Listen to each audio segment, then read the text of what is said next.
रामकृष्ण हरी. रामकृष्ण हरी माऊली. मी हरिभक्त पारायण दिनेश महाराज पवार. हां मी आपल्याशी भेट घेतल्यानंतर तुमच्याशी बोलू इच्छितो. तर आपणाला वेळ असेल तर बोलू शकता आपण. हां हां, तर आपलं नाव काय महाराज? माझं नाव हरिभक्त परायण विठ्ठल महाराज आळंदीकर. पूर्ण नाव विठ्ठल त्र्यंबक मुंडे. राहणार बडवणी, तालुका गंगाखेड, जिल्हा परभणी, मुक्काम पोस्ट बडवणी. या गावातून मी दरवर्षी माऊली सोहळ्यासाठी पूर्वी माझे आजोबा या वारीसाठी यायचे आणि नंतर माझ्या आजोबांनी आयुष्यभर वारी केली. आजोबाच्या नंतर माझ्या वडिलांनी आयुष्यभर वारी केली आणि वडिलाचंही आयुष्य पूर्ण वारीमध्ये खर्च झाल्याच्या नंतर, ते वैकुंठाला गेल्याच्या नंतर, माझ्या आई आणि मी दोघांनी जवळपास 25 ते 30 वर्षे आईला सोबत घेऊन वारी केली.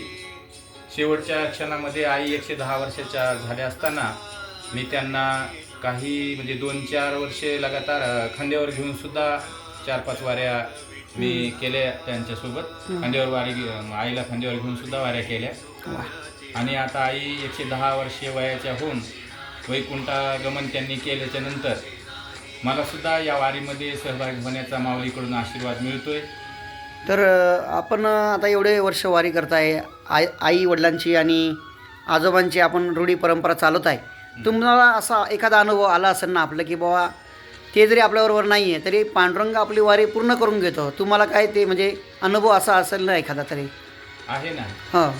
माऊलीचे तनु मनु जीवे चरणाशी लागावे आणि आगवरता करावे दास्य सकळ. वा. या माऊलीच्या ओवीप्रमाणे जर आपण तनमनानं जर वारी केली तर माऊली प्रत्यक्ष पांडुरंग वारीमध्ये भेटतो, याची 100% गॅरंटी आहे. परंतु वारी कशी केली पाहिजे की ते एकवटून जी एक क्षणी बरोबर अनुसरेले का माझी वाहनी आणि तेव्हाची तयाची चिंतामणी मजची पडली. तया तत्वज्ञा चौकटा दिव्य पोता अशीच सुबटा मग मीच होणे दिवटा पुढा चाले. या ओवीप्रमाणे एकवटून जर माऊलीची भक्ती केली, माऊलीची वारी केली ना, तर पांडुरंग प्रत्यक्षपणे भेटतो. याचा अनुभव मला जवळून आहे. माझ्या घरामध्ये ही वंशपरंपरेनुसार वारी चालत आहे. मी विठ्ठल त्र्यंबक मुंडे 3 पिढ्यानुसार ही वारी करतो. माझी ही 3री पिढी आहे. तर आपण 3री पिढीमध्ये आपण तुम्ही चालतायत आता. तर आता जे आपले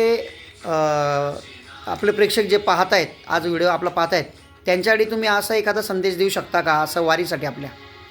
मी वारीसाठी एकच संदेश देऊ शकतो की वारी करत असताना पहिला तर माझा एक उपदेश आहे की सर्वांनी वारीमध्ये स्वच्छता राखावी. दुसरा प्रश्न असा आहे की त्यांनी पत्रावळीचा वापर, केळीच्या पत्रावळी किंवा पानाच्या पत्रावळ्या असा वापर करावा. केळीच्या पत्रावळी आणि पानाच्या पत्रावळीचा वापर करावा. थर्माकोलच्या पत्रावळ्या वापरू नये.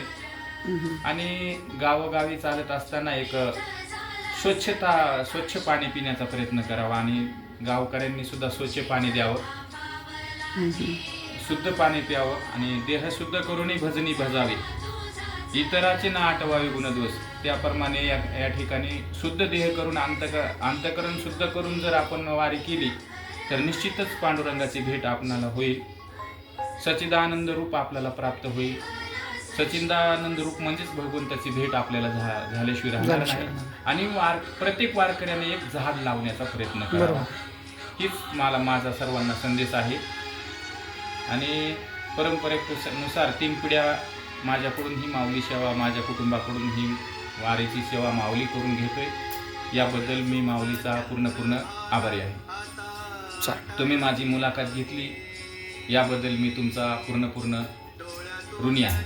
चला, रामकृष्ण हरी. रामकृष्ण. तुमच्याशी बोलून खूप असा आनंद झाला आणि एक असं जीवनामध्ये एक सर्वांच्या वेगळा एक प्रकाश तुम्ही पाडण्याचे कार्य केलेले आहे. धन्यवाद. रामकृष्ण हरी. रामकृष्ण हरी. धन्यवाद.